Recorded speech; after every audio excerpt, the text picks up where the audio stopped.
Captain Jake Morrison stood on the bridge of the UHS Defiance and watched the stars drift past the main screen. He had been out here for 3 months now, mapping new systems and looking for planets that humans could live on. The work was peaceful, and Jake liked it that way. He had seen enough fighting during the border wars 20 years ago, and now he preferred the quiet life of an explorer. Lisa Martinez walked up to his command chair with a data pad in her hands. She was his science officer and the smartest person Jake had ever met. Lisa could speak 12 alien languages and had made friends with creatures from across the galaxy. She believed that all species could live together in peace if they just tried to understand each other. "Captain, we are getting some strange readings from the edge of the system," Lisa said as she handed him the pad. "There are ships out there, but they are not responding to our messages." Jake looked at the data and frowned. The ships were big, much bigger than anything humans had built. They were also moving in a perfect formation that reminded him of military patrols. "How many ships are we talking about, Lisa?" "At least 50, sir, and more are coming through what looks like a jump portal," Lisa replied. "I have never seen technology like this before. Their energy signatures are off the charts." Jake felt a cold feeling in his stomach. The Defiance was just an exploration ship with basic shields and a few small weapons for protection against pirates. If these unknown ships were hostile, then his crew was in serious trouble. He turned to his communications officer. "Danny, try to reach them again and make sure they know we come in peace," Jake ordered. "Tell them we are explorers from Earth and, we mean no harm to anyone." Danny Parker worked at his console for several minutes before shaking his head. "Sir, they are not responding at all.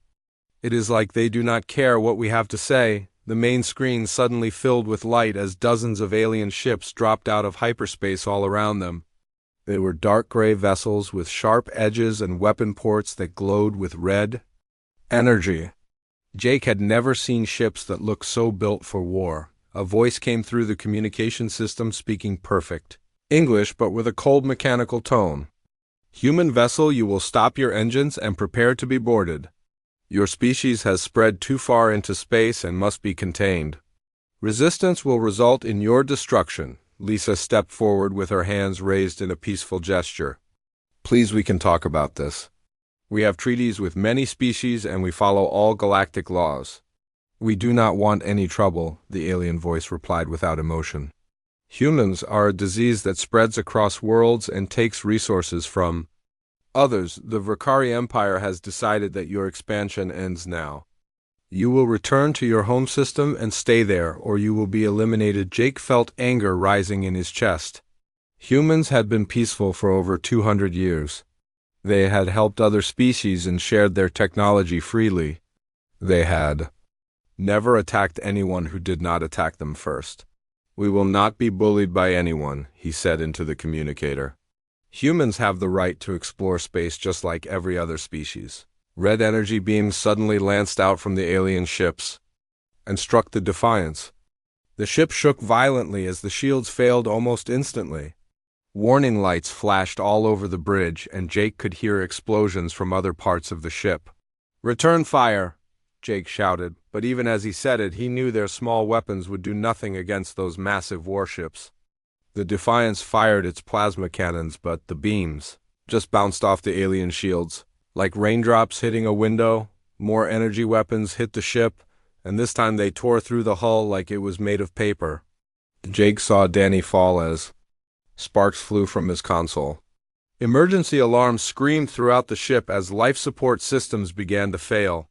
"Lisa, get to the escape pods," Jake ordered as he tried to keep the ship stable. "Send out a distress signal and tell Earth what happened here." Lisa ran to her station and began sending the emergency message. "Signal sent, Captain, but I do not know if anyone will receive it in time." The alien ships moved closer, and Jake could see smaller vessels launching from their bays. Boarding parties were coming, and he knew what that meant. The Vakari had made it clear that resistance would mean death. "All hands abandon ship," Jake announced over the internal communication system. "This is not a drill. Get to the escape pods now." As his crew ran for their lives, Jake stayed at his post trying to buy them time. He fired every weapon the ship had and tried to ram the nearest alien vessel, but it was no use. The Defiance was dying and there was nothing he could do to save her. Jake finally ran for the escape pods as the ship broke apart around him. He could see Lisa helping injured crew members into the small emergency vessels as explosions rocked the corridor. They had come out here to explore and make new friends, but instead they had found an enemy that wanted to destroy everything humans had built. The escape pod launched, just as the Defiance exploded in a ball of fire. Jake watched through the small window as the ship that had been his home for 3 years turned into burning debris. The Vakari ships did not even slow down as they continued deeper into human space. War had come to humanity, and Jake knew that his species was not ready for what was coming next. Admiral Patricia Williams sat in her office at Terra Command reading the same message for the 5th time. The words did not change no matter how many times she looked at them. Captain Morrison and his crew had encountered an alien fleet that had destroyed their ship without warning. The aliens called themselves the Vakari Empire, and they wanted all humans to go back to Earth and stay there. Patricia had been in the Earth Defense Force for 30 years and had never seen anything like this. Humans had been exploring space for over 2 centuries and had always found ways to make peace with other species. There had been small conflicts over mining rights or trade disputes, but nothing like what Morrison described in his report. Dr. Robert Kim walked into her office carrying a thick folder of papers. Robert was the smartest military scientist on Earth, and if anyone could figure out how to fight these Vakari, it would be him. His face looked grim as he sat down across from her desk. "Admiral, I have analyzed all the data from the Defiance, and the news is not good," Robert said as he opened his folder. "The Vakari ships are faster than ours, have better weapons, and their shields can stop anything we can throw at them. Their energy beams cut through our best armor like it was made of cardboard." Patricia looked at the technical readouts and felt her heart sink. Human ships were built for exploration and trade, not for war. Their weapons were designed to fight pirates, and their shields were meant to protect against space debris. Against a military fleet like the Vakari, they would be almost useless. "How many ships do they have, Robert?" she asked, even though she was afraid of the answer. "According to our intelligence sources, they have over 10,000 warships," Robert replied. "They have been conquering other species for hundreds of years, and their technology is designed specifically for warfare.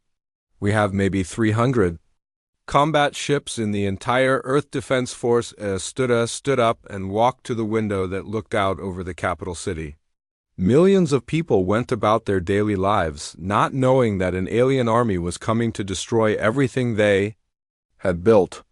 She had to find a way to protect them, but she did not know how. Communication alert sounded, and her aide announced that Captain Morrison was requesting to speak with her. Patricia told him to put the call through, and Jake's face appeared on her wall screen. He looked tired, and his arm was in a medical cast, but his eyes still burned with determination.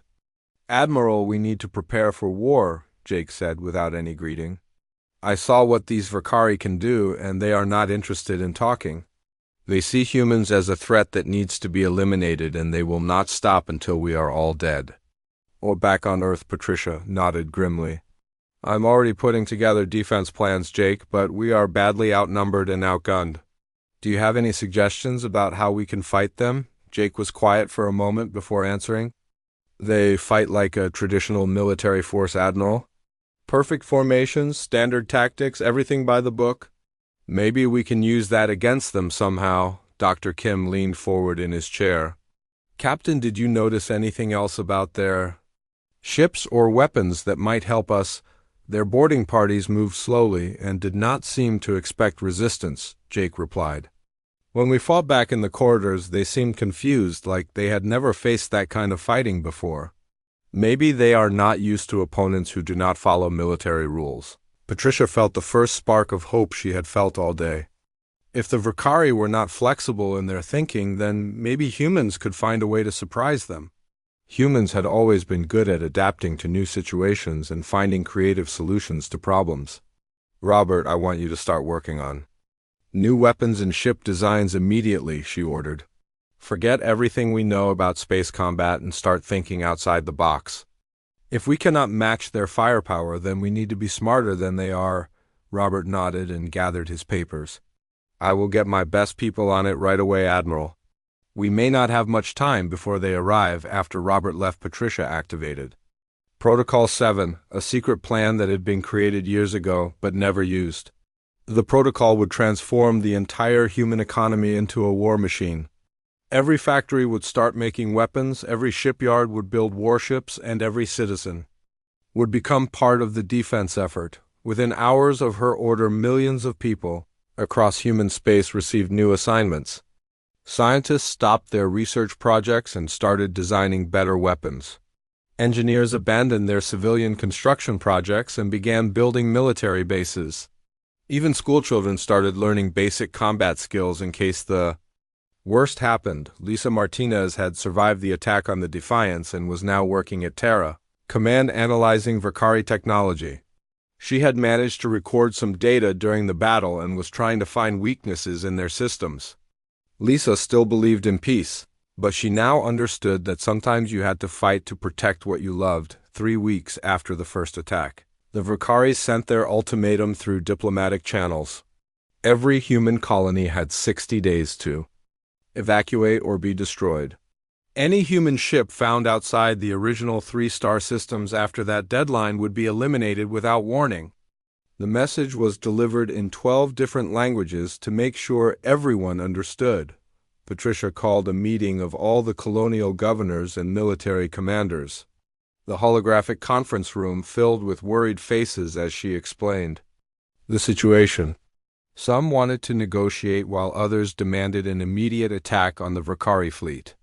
In the end, they all agreed that they could not abandon the colonies without a fight. Captain Morrison volunteered to lead a reconnaissance mission to gather more information about Vakari capabilities.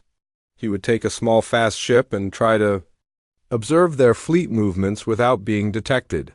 It was dangerous work, but they needed to know what they were facing. As the 60-day deadline approached, Patricia looked at the reports from across human space. Factories were working around the clock to build new weapons. Shipyards were launching new vessels every day. Military training camps were full of volunteers who wanted to defend their homes. Humans were getting ready for the biggest fight in their history. The Vakari had made a mistake when they gave humans time to prepare. They thought that threatening innocent people would make humans surrender quietly. Instead, it had made them angry and determined to fight back. Patricia smiled grimly as she signed the final defense orders. The Vakari were about to learn that pushing humans was a very dangerous thing to do. The war began exactly 60 days after the ultimatum was delivered. Supreme Admiral Korthvac led the Vakari First Fleet as it jumped into 5 human star systems at the same time. Their ships moved in perfect formation with weapons blazing as they attacked the colonial defense forces. The battles lasted only a few hours before the human defenders were completely destroyed. Colonel Danny Parker watched from his command bunker as New Boston Colony burned above him. The orbital defense platforms had lasted less than 10 minutes against the Vakari assault, and now enemy troops were landing all across the planet. Danny had served in the Colonial Guard for 15 years but had never seen destruction like this. The Vakari ground forces moved like machines across the landscape. They wore heavy armor that could stop human weapons and carried energy rifles that could blast through concrete walls. Their tactics were efficient and brutal as they rounded up civilians and destroyed anything that could be used as shelter or supplies. Danny gathered his surviving soldiers in the underground command center and looked at their faces. These were farmers and miners who had volunteered to defend their homes, not professional warriors. They were scared and outgunned, but they were still willing to fight. That gave Danny an idea that might just save them all. "Listen up, everyone," Danny said as he pulled out a map of the colony. "We cannot fight these aliens in open battle because they are too strong and too well armed. But we know this land better than they do, and we can use that against them," he pointed to the mining tunnels that ran under most of the colony. "We are going to abandon the surface and take the fight underground. Hit them when they do not expect it, and then disappear before they can respond." Make them afraid to walk down any street or enter any building. The plan worked better than Danny had hoped. Small groups of human fighters used the tunnel system to appear behind enemy lines and attack Vakari patrols. They would fire a few shots and then vanish into the darkness before the aliens could react. The Vakari found themselves fighting an enemy they could not see or predict. Meanwhile, in space, Captain Morrison was learning that traditional fleet tactics were useless against Vakari superiority. The human ships were faster and more maneuverable, but their weapons could not penetrate enemy shields. Jake decided to try something that no military manual had ever suggested. He took his small squadron into an asteroid field and waited for the Vakari patrol to follow them. When the alien ships entered the field, Jake ordered his pilots to hide among the rocks and wait. The Vakari ships moved in their usual formation, scanning for enemies but not expecting an ambush from multiple directions. "All ships fire at the same target," Jake ordered over the radio. "Hit them from 6 different angles at once and see if we can overload their shields." The coordinated attack worked perfectly. 6 human ships firing at the same Vakari vessel from different directions caused their shields to fluctuate and fail. For the first time since the war began, a human weapon actually damaged an enemy ship. The Vakari vessel exploded in a ball of fire as Jake's squadron cheered over the radio. Engineer Susan Clark was working day and night in her laboratory trying to find ways to improve human weapons. She had managed to salvage some Vakari equipment from the battlefield and was studying how it worked. What she discovered changed everything about how humans would fight this war. The alien weapons used a type of energy that human science had never seen before, but Susan realized that human technology could be modified to produce similar effects. She took apart a human plasma rifle and rebuilt it using principles copied from Vakari designs. The new weapon could punch through alien armor like it was made of paper. "Admiral Williams, you need to see this," Susan said as she called Terra Command. "I have created a hybrid weapon that combines our technology with theirs.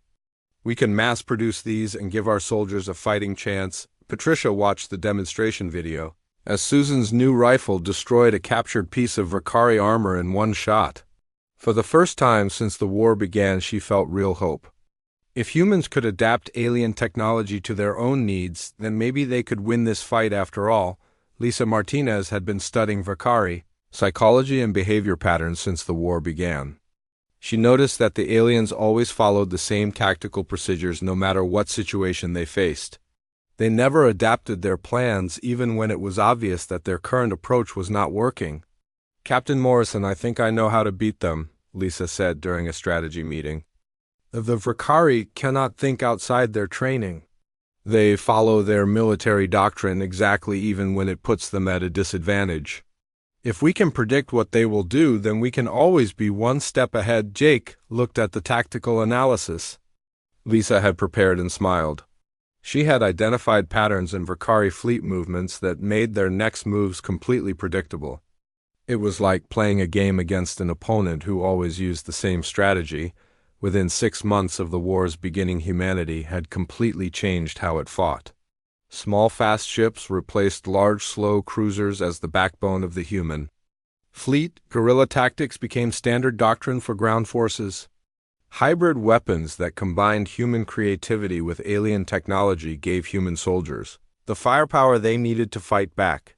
The Vakari began to experience something they had never felt before in hundreds of years of conquest: uncertainty. Their perfect military machine was being dismantled by an enemy that refused to follow any logical pattern. Human tactics made no sense according to Vakari military theory, but they were working. Danny Parker had become a legend among the resistance fighters on New Boston Colony. His underground war had spread to every human world under Vakari occupation. The aliens found themselves fighting ghosts who struck without warning and vanished without trace. Supply convoys were destroyed, communication lines were cut, and Vakari soldiers began to fear the darkness. Susan Clark's weapon designs were being mass-produced in hidden factories across human space.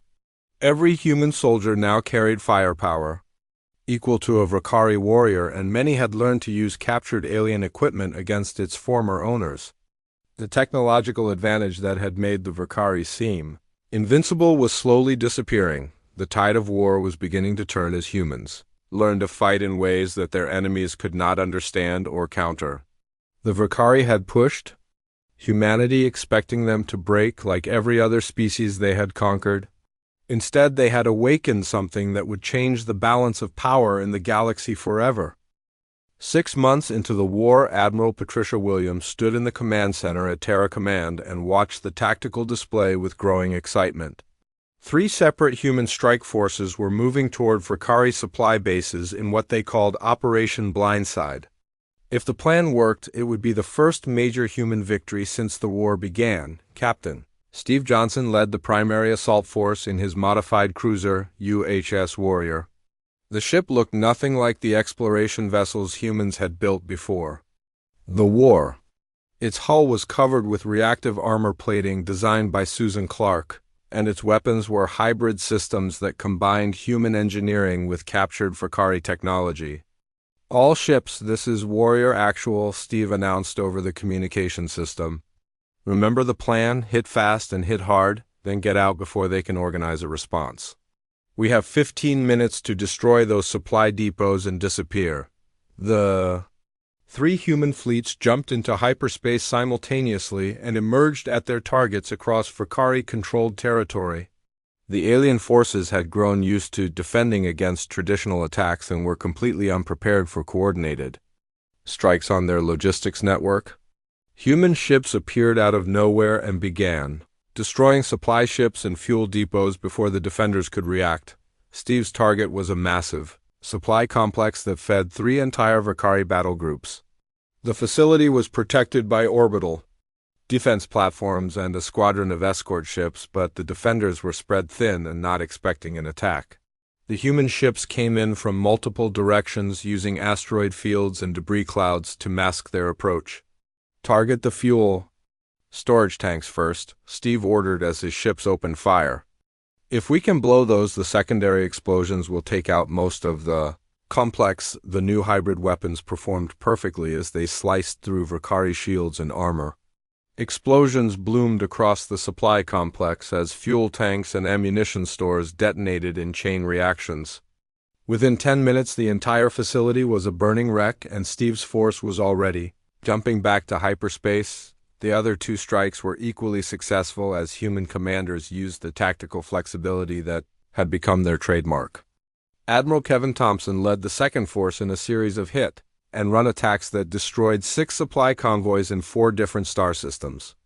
The third force under Commander Rachel Stone penetrated deep into Vakari territory and destroyed a major shipyard that had been building replacement vessels. The success of Operation Blindside sent shockwaves through the Vakari military command. For the first time in their history, they were fighting an enemy that could strike anywhere at any time. Their rigid command structure was not designed to handle threats that appeared and vanished without warning. Supreme Admiral Korthvek called an emergency meeting of his war council as reports of the attacks continued to arrive. The humans had destroyed supplies worth millions of credits and set back Vakari operations by months. Even worse, they had done it without losing a single ship. "How is this possible?" Korthvek demanded as he looked at the tactical reports. "These humans have inferior technology and smaller fleets, yet they strike at us as if they know our every move." War Commander Zectile, who had led the first attack on human space, tried to explain what they were facing. "Admiral, these humans do not fight like any species we have encountered before. They ignore all military doctrine and use tactics that make no logical sense. Our forces cannot predict their actions." Dr. Amy Foster was working in her laboratory at Terra Command when she made the discovery that would change the war. She had been studying captured Vakari communication equipment and noticed something strange about how their neural implants worked. The implants that allowed Vakari soldiers to coordinate their actions also made them vulnerable to specific frequency disruptions. "Admiral Williams, I think I have found a way to jam their communications," Amy said as she called the command center. "If we can disrupt their neural network, the Vakari forces will not be able to coordinate their attacks. They will be fighting Blind Patricia immediately ordered Amy's discovery to be weaponized and installed on every human ship. The new jamming technology was tested during the next encounter with a Vakari patrol, and the results exceeded all expectations. The alien ships lost coordination instantly and began firing at each other. In confusion, the war effort on the home front was reaching new levels of intensity as Director Mike Chun coordinated the largest industrial mobilization in human history. Every colony had been converted into a fortress, and every civilian was contributing to the defense effort.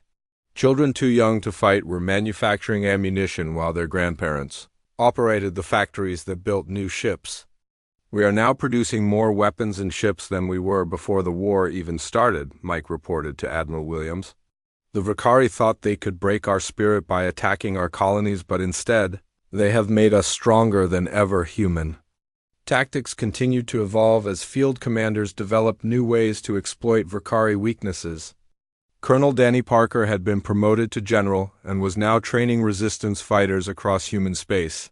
His guerrilla warfare manual was being translated into dozens of languages as other species learned to fight back against Vakari oppression. The psychological impact of human success was spreading beyond the battlefield as news of their victories reached other species under Vakari control. Rebellions began breaking out across the galaxy as conquered races realized that the supposedly invincible Vakari could be defeated. The empire that had seemed unstoppable was beginning to crack under pressure from multiple directions. Admiral Kevin Thompson was given command of the newly formed Rapid Response Fleet, which consisted entirely of small, fast ships designed for hit-and-run tactics. These vessels were crewed by volunteers who had lost everything to the Vakari and wanted revenge. They became known throughout the galaxy for their fearless attacks on targets that seemed impossible to reach. "Every ship in this fleet has a crew, with nothing left to lose," Kevin told his captains during their first briefing. "The Vakari took our homes, our families, and our peaceful way of life. Now we are going to take everything from them." The Rapid Response Fleet struck at Vakari forces across a dozen star systems in coordinated attacks that left the enemy reeling. They would appear without warning, destroy their targets, and vanish before reinforcements could arrive. The attacks were so frequent that Vakari commanders began to fear moving their ships anywhere. Without massive escort forces, Lisa Martinez had become one of the most valuable tactical advisors in the human military, as her understanding of Vakari psychology proved crucial in planning operations. She had identified dozens of behavioral patterns that made enemy responses predictable and had developed countermeasures for every standard Vakari tactic. "The key to beating them is to never give them time to think," Lisa explained to a group of ship captains. "Force them to react quickly and they will always fall back on their training. Once you know what their training tells them to do, you can be ready with the perfect response." 1 year after the first Vakari attack, humanity had transformed from peaceful explorers into the most effective fighting force the galaxy had ever seen. They had learned to combine their natural creativity with alien technology to create weapons and tactics that no enemy could predict or counter. The species that had been pushed to the edge of extinction was now pushing back harder than anyone thought possible. 1 year after the first Vakari attack, Admiral Patricia Williams stood before the largest fleet humanity had ever assembled. 800 human warships floated in formation around Terra Command, their hulls gleaming with new armor and their weapons charged with hybrid technology that could punch through any alien defense. Today, they would launch Operation Hammerfall, the most ambitious military action in human history. "Today, we take the war to their doorstep," Patricia announced over the fleet communication system. "For 1 year, the Vakari have terrorized innocent people across the galaxy. They have destroyed our colonies, enslaved our people, and tried to force humanity back into a cage. Today, we show them what happens when you push humans too far." The target was the Vakari home system, the heart of an empire that had conquered dozens of species over hundreds of years. Intelligence reports showed it was defended by over 2,000 warships and orbital defense platforms that could destroy entire fleets. Military experts called the attack plan suicide, but Patricia knew that conventional thinking had never stopped. humans before. Commander Rachel Stone sat in the pilot seat of the Retribution and ran through her pre-flight checks one final time. Her ship was the most advanced vessel humanity had ever built, equipped with experimental quantum torpedo technology that could phase through shields and strike directly at enemy hull plating. The weapon had never been tested in real combat, but Rachel was confident it would work when needed. "Retribution, this is Admiral Williams," came the voice over her communicator. "Your mission is to take out their command station and throw their entire defense network into chaos. The success of this operation depends on you getting through their defenses," Rachel smiled as she fired up her engines. "Understood, Admiral." One command station coming down, the human fleet jumped to hyperspace in 3 separate waves to avoid detection by Vakari long-range sensors. They approached the enemy system from different directions and at different times to prevent the defenders from concentrating their forces. It was a complex plan that required perfect timing, but human commanders had become experts at coordinated attacks. The first wave emerged from hyperspace at the edge of the system and immediately came under fire from automated defense platforms. The human ships scattered and began their attack runs while jamming equipment disrupted Vakari communications. Admiral Kevin Thompson led this force in a series of lightning strikes designed to draw attention away from the main assault. "All ships concentrate fire on the outer defense ring," Kevin ordered as his fleet engaged the enemy platforms. "Make them think this is the main attack and keep their attention focused on us." The Vakari defenders responded exactly as human intelligence had predicted. They moved their mobile fleets to reinforce the outer defenses while leaving the inner system protected only by orbital platforms. It was standard Vakari doctrine to defend from the outside in, but it also left them vulnerable to attack from unexpected directions. The second wave of human ships came in from above the system plane, where Vakari sensors were weakest. These vessels carried the new communication jamming equipment developed by Dr. Amy Foster, and their mission was to blind the enemy defense network. As soon as they activated their jammers, the carefully coordinated Vakari response began to fall. Apart. Supreme Admiral Korthvak watched from his command station as his defense network crumbled under the human assault. The jamming was unlike anything he had ever encountered, and it was making his ships fire at each other instead of the enemy. His carefully planned defensive strategy was turning into chaos as his commanders lost contact with their fleets. "Get me a communication line to any ship in the outer system," he ordered his technicians, but they could only shake their heads. The human jamming was so effective that it had cut him off from most of his own forces. For the first time in his long military career, Korthvak felt helpless as he watched the battle unfold. The third wave was the main assault force led by Admiral Williams herself. These ships carried the heaviest weapons and the most experienced crews in the human fleet. Their target was the heavily defended inner system where the Vakari military headquarters and shipyards were located. They came in fast and low, using the chaos of the outer battle to mask their approach. Rachel Stone broke away from the main formation and headed directly for the command station that controlled the entire defense network. The massive structure was protected by energy shields and point defense weapons, but her quantum torpedoes were designed to ignore such defenses. She put her ship into a dive that would take her straight through the heaviest fire zone. "Retribution, you are flying into a killing field," came a worried voice over her communicator. "Pull back and find another approach." "Negative control," Rachel replied as she armed her special weapons. "I have a clear shot at the target, and I am taking it." The quantum torpedoes launched from her ship and phased through space like ghosts. They passed through the enemy shields without touching them and struck the command station directly. The explosions that followed were visible from across the star system as the nerve center of Vakari defenses disintegrated in balls of fire with their command network destroyed. The Vakari fleet lost all coordination and began fighting as individual ships instead of a unified force. Human commanders who had studied enemy tactics for months knew exactly how to exploit this weakness. They concentrated their attacks on isolated enemy vessels and destroyed them one by one. General Danny Parker was leading the ground assault on Vakari Prime, the first major planetary invasion in human military history. His troops wore powered armor developed from captured alien technology and carried weapons that could punch through any defense. They landed at 6 different points around the planet's capital city and began advancing toward their objectives. Remember what we learned fighting underground, Danny told his soldiers over the radio. The Vakari expect us to attack in formation like they do. Instead, we hit them from every direction at once and keep them guessing what we will do next. The human Marines moved through the city like water flowing around rocks. They used buildings and underground tunnels to approach enemy positions from unexpected angles. Vakari defenders found themselves under attack from above and below as human soldiers appeared in places that should have been impossible to reach. The battle for the Vakari system became the largest space engagement in galactic history as more ships joined the fight from both sides. Human vessels that had been scattered across the galaxy converged on the enemy homeworld, while Vakari reinforcements jumped in from their remaining strongholds.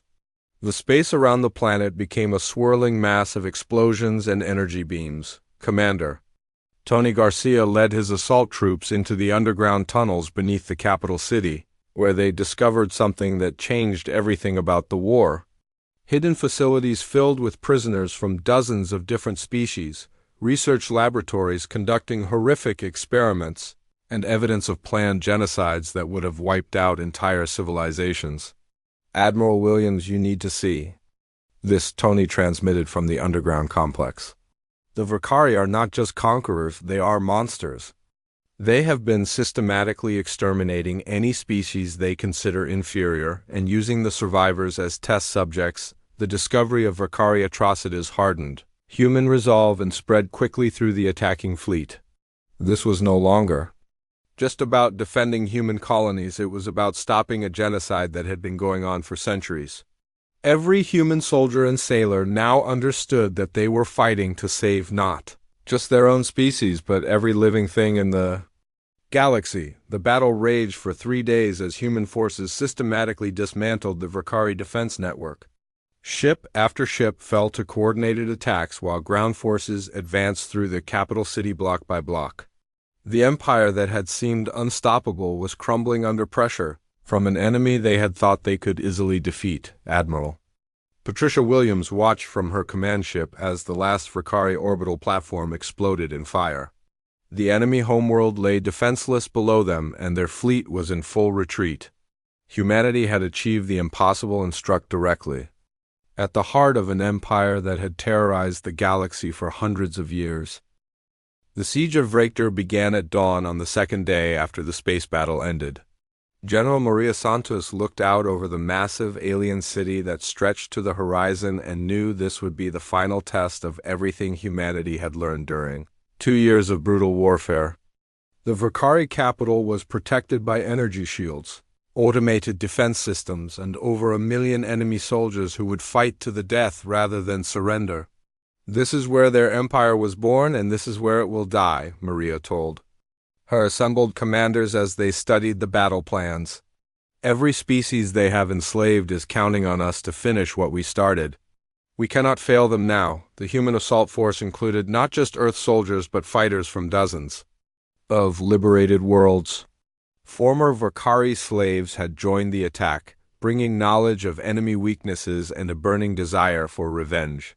Commander Tony Garcia had spent weeks coordinating with these alien allies to plan an attack unlike anything the galaxy had ever seen. Captain Jake Morrison was leading a special infiltration team through the underground tunnels that connected the city to its spaceport. His mission was to capture the communication center and prevent the Vakari leadership from calling for reinforcements. Jake had come a long way from the exploration captain who had first encountered the enemy 2 years ago. Remember that these tunnels were designed by minds that think in straight lines, Jake told his team as they moved through the darkness.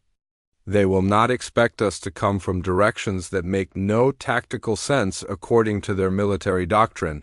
The main assault began with Dr. Amy Foster's communication jammers creating chaos throughout the city's defense network. Vakari Commanders found themselves unable to coordinate their forces as human technology disrupted every electronic system they depended on. The rigid military hierarchy that had been their strength for centuries became a weakness when their soldiers could not receive orders. Maria Santos had learned from the guerrilla tactics that had worked so well during the occupation of human worlds. Instead of attacking the city walls directly, her forces used captured Vakari tunneling equipment to dig new passages under the defenses. They emerged inside the city at dozens of different points and began attacking targets that the defenders had thought were completely safe. "All units, this is actual," Maria announced over the radio as her troops poured into the city. "Remember that every building could contain prisoners from conquered species. Check your targets carefully and avoid harming innocent civilians." The fighting in the streets was unlike anything the Vakari had ever experienced. Human soldiers moved in small groups that appeared and disappeared like ghosts while their alien allies attacked from underground tunnels and rooftop positions.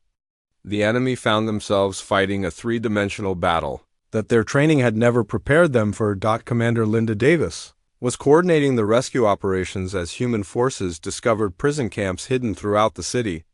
Thousands of beings from species across the galaxy were found in conditions that shocked even hardened soldiers. Many had been held for decades and had given up hope of ever seeing freedom again. "Get medical teams to Building Complex 7 immediately," Linda radioed to her support units. "We have found over 300 prisoners who need immediate treatment." The discovery of so many victims of Vakari brutality spread through the human forces and hardened their determination to end this war permanently. Every soldier now understood that they were not just fighting for human survival, but for justice for countless innocents who had suffered under alien oppression.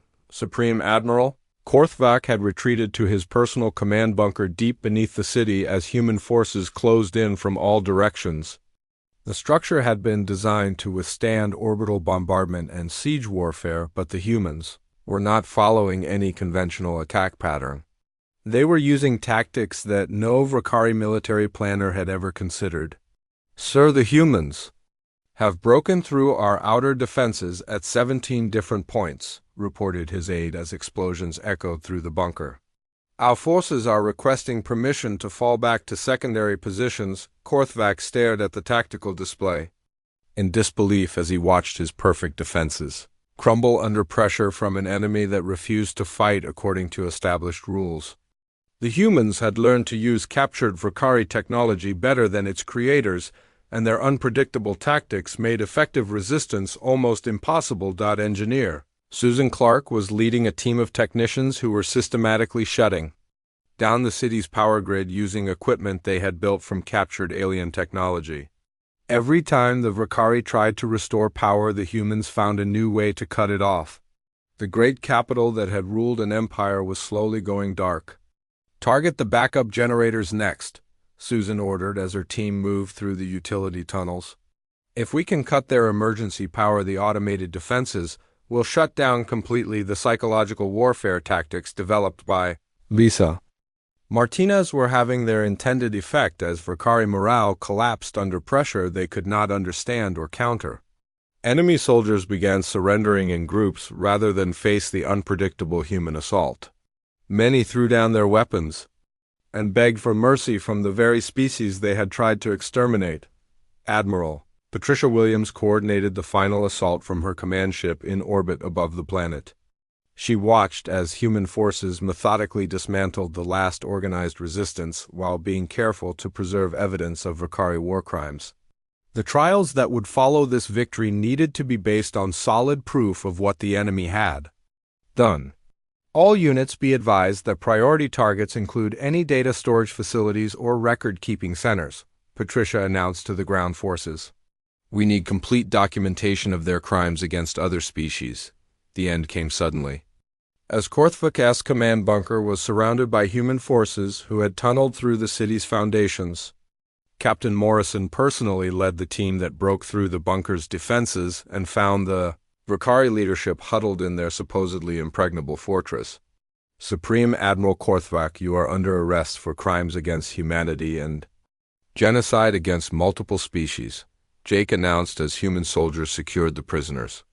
This war is over. The formal surrender ceremony took place in the ruins of the Vakari military headquarters as representatives from dozens of liberated species gathered to witness the end of an empire that had terrorized the galaxy for centuries. Admiral Williams accepted the surrender documents while promising that justice would be swift but fair for all involved. Commander Linda Davis was appointed to lead the war crimes tribunals that would determine the fate of Vakari leadership while ensuring that innocent members of their species received protection. The trials established new galactic laws that would prevent such atrocities from ever happening again. Justice means holding the guilty accountable while protecting the innocent. Linda explained to the assembled representatives, "We will not become the monsters we fought against 6 months after the fall of Rector Admiral." Williams addressed the Galactic Council as Earth's representative in the new Interspecies Alliance. Humanity had emerged from a war of survival as the galaxy's protector and the guardian of freedom for all sentient species. 2 years ago, the Vakari tried to push humanity back into a cage and force us to abandon our dreams of exploration and peaceful contact with other species, Patricia told the assembled delegates. They learned too late that when you push humans, we do not just push back. We push back harder than anyone thinks possible. The final scene showed Captain Morrison, now serving as an ambassador, breaking ground on the first joint human-alien research station dedicated to ensuring that such a war would never happen again. The facility would study ways to prevent conflict and promote understanding between different species across the galaxy. As Jake watched representatives from dozens of worlds working together on the construction project, he reflected on how much had changed since that first encounter with the Vakari. Humanity had been pushed to the edge of extinction but had emerged stronger and more united than ever before. They had learned that sometimes the only way to preserve peace was to fight harder than anyone thought possible when that peace was threatened.